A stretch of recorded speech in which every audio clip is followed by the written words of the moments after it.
2 minutes. That's all it took to transform boring data into this awesome, visually rich mind maps by combining Gemini and NotebookLM. And in this video, I'll show you how.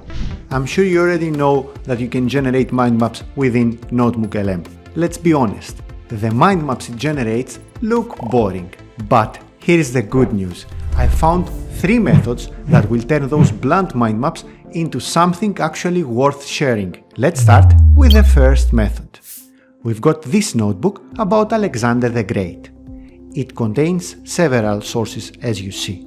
Say we wish to turn this into a mind map.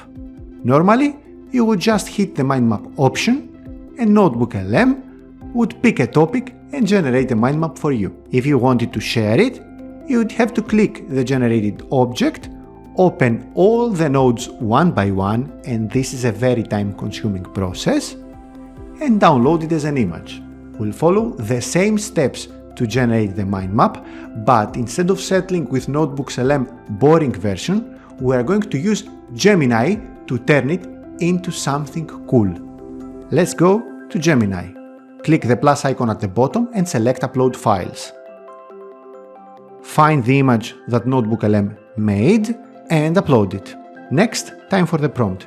We're asking Gemini to build a mind map using the above image as a reference, explaining that it should create several nodes and accompany each node with a visual and short description. Before you hit run, remember to enable create images and ensure that thinking mode is selected. Give it a couple of seconds for the process to finish. And voila, the mind map is ready. See? Each node contains a descriptive icon as well as a brief explanation about how each node connects with the other, just like we asked. Easy peasy, right? And if the initial generation is not of your liking, you can either ask for changes or hit the redo button to give it another go. But here's the thing, what if you don't have a notebook full of sources ready to go? Fair question. That's where method 2 comes in.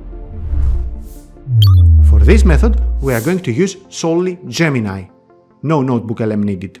Let's try a different topic this time. So, in a new conversation, first you need to ask Gemini to do the necessary research about your topic.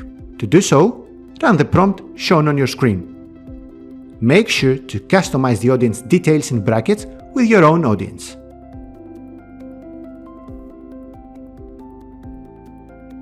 Alright, Gemini came up with this response.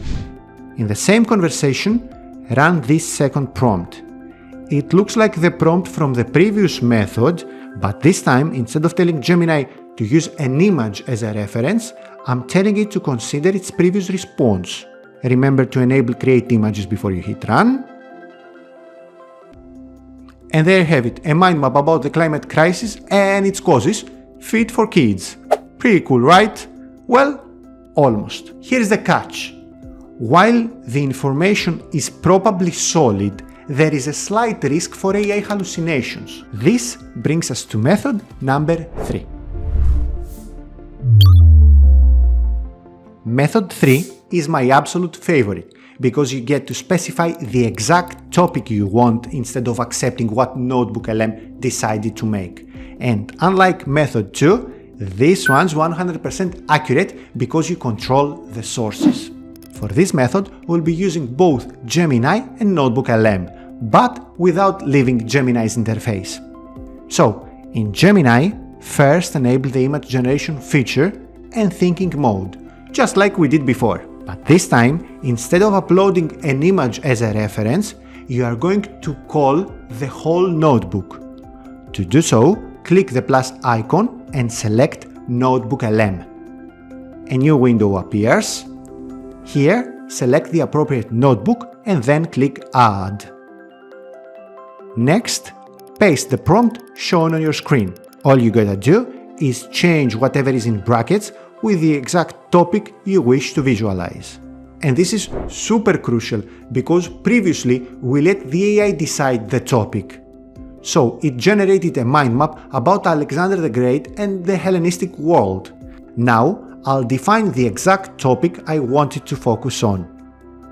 So, I'm telling it to focus on Alexander's greatest battles.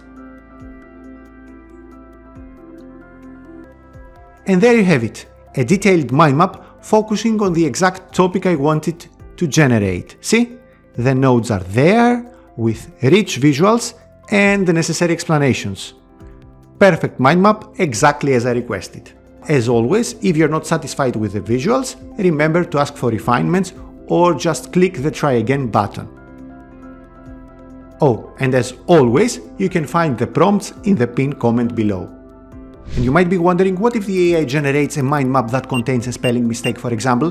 Should you keep hitting regenerate on an otherwise perfect output just because of one typo? Absolutely not! I've found 2 methods that let you get rid of the spelling mistakes from your AI-generated images in seconds. To find out more, check the video shown on your screen. Till the next time,